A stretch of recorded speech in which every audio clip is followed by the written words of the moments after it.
हम सब अपने भीतर कुछ न कुछ खूबियां या कहें कि प्रतिभाएं लेकर पैदा होते हैं, लेकिन ऐसे कितने लोग हैं जो अपने टैलेंट या प्रतिभा को पहचानते हैं।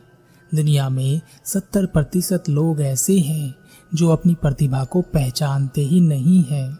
20% लोग ऐसे हैं जो अपनी प्रतिभा को, अपनी योग्यता को पहचानते हैं और वह उसी अनुसार कार्य करते हैं।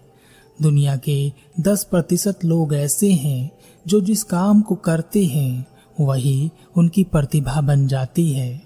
एक युवक जिसका नाम चंचल था, वह अपने भविष्य को लेकर बहुत चिंतित था।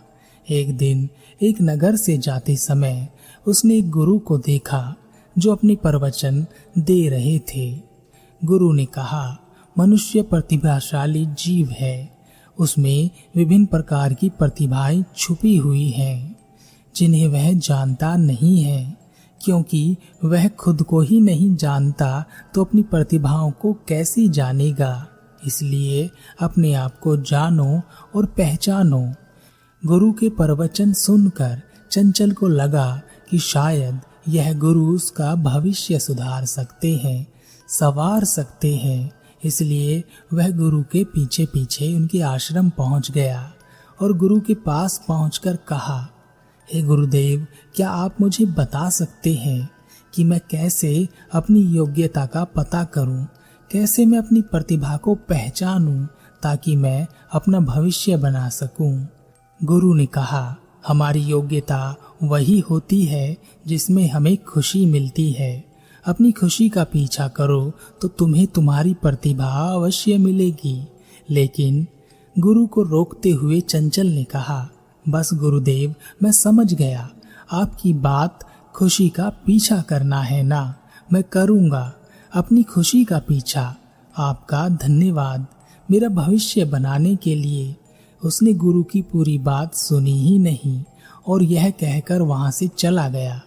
1 महीने बाद चंचल फिर से गुरु के पास वापस आया और कहा, गुरुदेव, आप गलत कहते हैं। खुशी का पीछा करने से भविष्य नहीं बनता, बल्कि भविष्य बिगड़ जाता है। अपनी खुशी का पीछा करने के चक्कर में मेरा पूरा भविष्य खराब हो गया है और यह सब आपकी वजह से हुआ है। अब आप ही इसे सही कीजिए। गुरु मुस्कुराए और गुरु ने कहा, क्या हुआ है तुम्हारे साथ?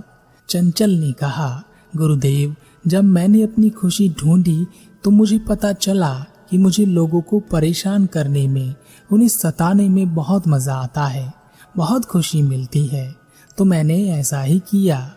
पर एक दिन मैं पकड़ा गया और लोगों ने मुझे बहुत मारा। फिर मुझे पता चला कि मुझे चोरी करने में बहुत मजा आता है, तो मैंने चोरी करनी शुरू की। पर मैं एक दिन पकड़ा गया, तब लोगों ने मुझे फिर से बहुत मारा। तब मैंने बहुत सोचा और मुझे समझ आया कि मुझे लड़कियों को घूरने में और उन्हें देखने में बहुत मजा आता है। इसलिए मैं चुपचाप उन्हें नदी किनारे नहाते हुए देखा करता, जिससे मुझे बड़ी खुशी मिलती। लेकिन एक दिन उन्होंने मुझे देख लिया और गांव वालों से मेरी शिकायत कर दी। तब गांव वालों ने मुझे बहुत मारा और गांव से निकाल दिया। और यह सब मेरे साथ आपकी वजह से ही हुआ है। मेरा भविष्य बनाने की जगह आपने मेरा भविष्य बिगाड़ दिया है। गुरु ने कहा, जो तुमने किया वह कोई प्रतिभा नहीं है, यह बुराई है और बुराई करने में मजा आता ही है। शुरू में लगता है कि खुशी मिल रही है, पर जैसे ही तुम पकड़े जाते हो खुशी गायब हो जाती है। क्या अब तुम्हें वह सब करके खुशी का अनुभव हो रहा है? चंचल ने कहा, नहीं गुरुदेव, अब तो बहुत बुरा लग रहा है। गुरु ने कहा, प्रतिभा या योग्यता रचनात्मक होती है और यह बुराई में नहीं मिलती, यह अच्छाई में होती है। तुम्हारी योग्यता निर्माण का कार्य करती है, ना कि विनाश का। तो अपने भीतर रचनात्मक योग्यताओं को ढूंढो जिनमें तुम्हें खुशी मिलती है। लेकिन चंचल ने गुरु को रोकते हुए कहा, बस गुरुदेव, मैं समझ गया, आप जो कहना चाहते हैं वह मैं सब समझ गया। अच्छाई में योग्यता ढूंढनी है ना, प्रतिभा ढूंढनी है, खुशी ढूंढनी है। उसने गुरु की पूरी बात सुनी ही नहीं और यह कहकर वहां से चला गया। 1 साल बाद चंचल वापस गुरु के पास आया और गुरु से कहा, गुरुदेव, आप सत्य कहते हैं, आपकी वजह से मेरा पूरा भविष्य बर्बाद हो गया। मैं कहीं का नहीं रहा, मेरे पास जो कुछ था सब लुट गया। गुरु ने कहा, क्या हुआ है तुम्हारे साथ? चंचल ने कहा, गुरुदेव, मैंने अपनी खुशी को ढूंढा तो मुझे कुछ मूर्तियां दिखाई दी, सुंदर सुंदर मूर्तियां। उन्हें देखकर मेरा मन बड़ा प्रसन्न हुआ। मुझे लगा कि यही मेरी योग्यता है, तो मैंने मूर्तियां बनाना सीख ली। लेकिन कुछ दिन बाद ही मेरा मन इन मूर्तियों को बनाने से ऊब गया और ना ही मेरी मूर्ति में वह बात थी जो दूसरे कलाकारों की मूर्तियों में थी। तब मैंने एक दिन कुछ लोगों को नृत्य करते देखा। वह गजब का नृत्य कर रहे थे। उनका नृत्य देख सभी लोग तालियां बजा रहे थे और मुझे लगा कि शायद यही मेरी प्रतिभा है, तो मैंने नृत्य सीख लिया। लेकिन जब मैं लोगों के सामने नृत्य करने लगा तो लोगों को मेरा नृत्य पसंद नहीं आया और मुझे भी उसमें कोई खास रुचि नहीं रही। एक दिन मैंने कुछ योद्धाओं को आपस में लड़ते हुए देखा। उनके युद्ध कौशल को देखकर मुझे बड़ी खुशी हुई और मुझे लगा शायद यही मेरी योग्यता है, यही मेरी प्रतिभा है। तो मैंने भी तलवारबाजी सीखने का निश्चय किया, पर कुछ दिनों में ही वह मुझे बेकार लगने लगी। मुझे लगा शायद मेरी खुशी गलत है। एक दिन मैंने एक बड़े व्यापारी को देखा। क्या ठाट बाट होते हैं उनके। मैं उनके जैसा बन जाना चाहता था। मुझे एक खुशी मिली कि मैं उनके जैसा बन कर दिखाऊंगा और तब मैंने निश्चय किया कि मैं भी एक बड़ा व्यापारी बनूंगा। मैंने अपनी सारी संपत्ति बेचकर व्यापार में लगा दी, पर यह व्यापार मेरी समझ से बाहर ही रहा और मैंने अपनी सारी संपत्ति गंवा दी और कर्जे में डूब गया। जिस भविष्य को संवारने की चिंता मुझे खाई जाती थी, अब वह नहीं रहा, सब बिगड़ गया। गुरु मुस्कुराए और गुरु ने कहा, हमेशा जब भी किसी से ज्ञान लिया करो या कोई कार्य किया करो तो उसे पूरा समझो और करो।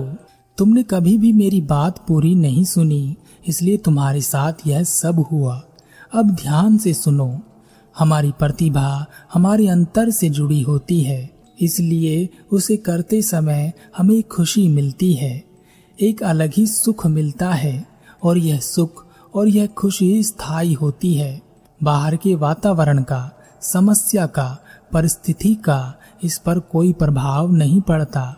अगर एक व्यक्ति की प्रतिभा व्यापारी की है तो वह चाहे कितना भी कर्जे में डूब जाए, वह अपने आप को बाहर निकाल ही लेगा, क्योंकि यही करना उसकी खुशी है।